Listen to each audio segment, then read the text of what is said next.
Why you should be selling on Amazon. If you're just starting out in arbitrage, you'll no doubt be wondering where the best places to sell your goods are online. Well, here we take a look at the Amazon marketplace and explain why it's one of the best places to sell products online. Just how big is the Amazon marketplace? Well, to put it simply, Amazon is huge. In the first quarter of 2020, the company generated total sales worth $75.5 billion, with a net profit of $2.5 billion. On average, small and medium-sized businesses trading via the Amazon marketplace sold more than 4,000 products per minute, with roughly 25,000 US sellers making over $1 million of sales a year and about 200,000 sellers making over $100,000 a year. Now, Amazon's mobile app is the highest ranking of its kind in the US. That in just 1 month alone racked up in 150.6 million users. By contrast, Walmart recorded 76.5 million users over the same time period. Put simply, Amazon is the largest internet company in the world by revenue. It's got the customers, it's got the products, it's got the leading edge software and distribution networks, it's got the third-party sellers, and it's got the sales. No wonder it's one of the world's most valuable companies. Third-party sellers use the Amazon marketplace. There are 8.6 million registered sellers on the site worldwide. Now, of these 8.6 million, 2.2 are classified as active sellers, meaning that they've got products registered for sale on the site right now. Over the course of this year so far, a further 559,000 have joined up as registered sellers. By the end of the year, that number is expected to grow to over 1 million new sellers.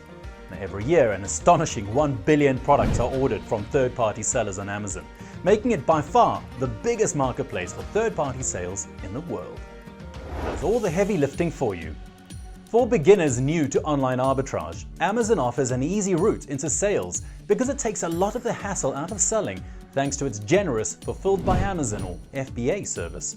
If you choose to use FBA, Amazon stores and ships your stock to customers on your behalf, as well as handling all the customer service and returns.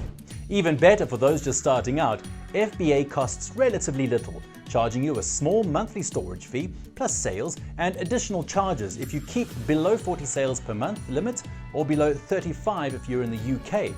If you go above these limits, you'll have to pay a monthly charge of around $40 or £25 per month excluding VAT. But this can easily be absorbed by the increase in profits made from higher sales. Now, Amazon FBA is a very popular option, especially with arbitrage beginners. For those who have switched to FBA, 73% report an increase in sales of up to 20%. Small wonder then that there's been a 63% increase in FBA signups since 2013, as more and more sellers discover the benefits of using this cost-effective and very advantageous service. Penalized for being a newbie. Now, one of the best things about signing up to use FBA are the immediate benefits it brings over a normal Seller Central account. As well as Amazon handling the storage and the shipping, your products become eligible for Prime next or 2-day delivery, a hugely popular customer perk of Prime membership. You also qualify to win the all-important buy box. Now, an astonishing 90% of all sales made on Amazon come via the buy box, so it's crucial that all sellers try to win it as many times as they can to increase the likelihood of making sales. Even newbies can win the buy box because Amazon rotates which seller ends up winning it on a regular basis, so it's not always just the big sellers that benefit. Win the buy box, and even those just starting out can find themselves center stage and in pole position to sell products to customers over sellers who have been on the marketplace for years. Better to sell on Amazon or eBay? Many beginners wrestle with this question, wondering which of these two e-commerce giants is the best place to focus their time and energy. So let's break it down and see exactly how the two marketplaces compare, like for like. Fees. Amazon versus eBay. Now, Amazon charges no upfront fees for listing products on its site. eBay gives sellers 50 free listings per month, after which it charges a flat insertion fee of between 10 to 30 US cents per unit, depending on the type of seller account that you have.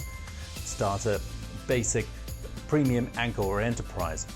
The fees and the number of free listings also differ if you choose to open your own store on eBay, again varying in price depending on the type of subscription that you've chosen to take out on the site. After a product is sold, Amazon charges a sales fee of 99 US cents or 75 pence per unit, plus an additional referral fee, which is a percentage of the final sales price. You may also be charged a closing fee. Now, closing fees are applied to media items such as books, DVDs, games, etc. Professional account holders don't pay the 99 cents or 75 pence per unit fee. eBay, on the other hand, charges a final value fee, as well as an upfront insertion fee. The final value fee is calculated as a percentage of the total amount of the final sale, including the cost of shipping and handling. The final value fee ranges between 2 to 12% depending on the category. Now, as a rule of thumb, when it comes to Amazon and eBay fees, the thing to remember is Amazon tends to charge more on the back end, whereas eBay charges more upfront depending on the number of items that you list. Also, don't forget that there is a time limit to listings on eBay. You have to pay insertion fees regardless of whether your product sells in an allotted time or not, something you won't have to do on Amazon. When it comes to listing products, Amazon definitely has the edge over eBay. Now, each product you list on eBay, well, it has to be individually described and photos of each product need to be uploaded, whereas the listings for products on Amazon, well, they already exist. And all you have to do is to add your name to a list of existing sellers. Put simply, listing on eBay is a time-consuming task. On Amazon, it's a breeze. As we previously explained, using FBA takes a lot of the hassle out of selling products on Amazon. Though you can, of course, choose to fulfill orders yourself. Look, it is a whole different ballgame when it comes to eBay, where you have to deal with every aspect of the fulfillment process yourself. As you sell more and more products, fulfillment can be a chore, which is why so many arbitrageurs prefer selling through Amazon FBA as opposed to eBay. Comparison.